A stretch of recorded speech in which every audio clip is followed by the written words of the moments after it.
Bismillah wa salatu wa salam ala rasulillah. Assalamu alaikum wa rahmatullahi ta'ala wa barakatuh. Ce lundi 14 octobre 2013 marquera le jour de Arafat. C'est un jour très important car Dieu a juré par ce jour dans le Coran. Si l'on prend la sourate 89, Al-Fajr, l'aube, Dieu dit dans le troisième verset, par le Père et par l'Impère.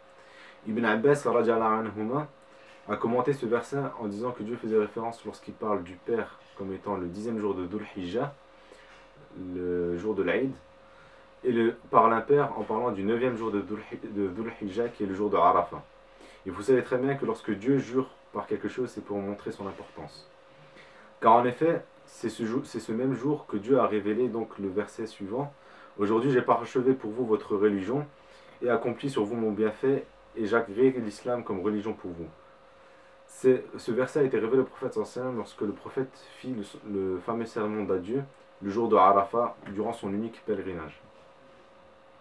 C'est aussi le jour durant lequel Dieu pardonne aux pèlerins tous leurs péchés, car comme Aïcha l'a rapporté, le prophète sallallahu a dit: il n'y a pas un jour où le Seigneur a franchi le plus de ses serviteurs du feu que le jour de Arafat. Pour nous qui ne sommes pas au pèlerinage, nous pouvons aussi en tirer une grande récompense, car le prophète sallallahu a dit: son jeûne expie 2 années de péché.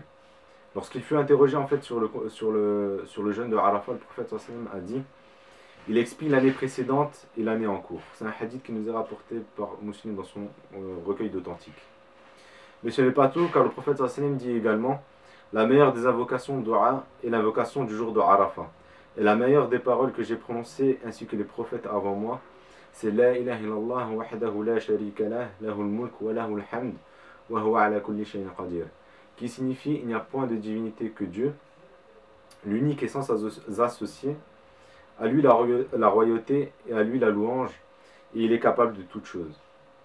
Enfin, pour terminer, le grand savant Ibn Taymiyyah, lorsqu'il fut questionné en fait sur la meilleure des valeurs entre la dernière décade du mois de Ramadan et la première décade du mois de Dhul Hijjah, Ibn Taymiyyah a répondu qu'en fait la dernière décade du mois de Ramadan contenait les 10 meilleures nuits, dont la meilleure qui est la nuit du destin.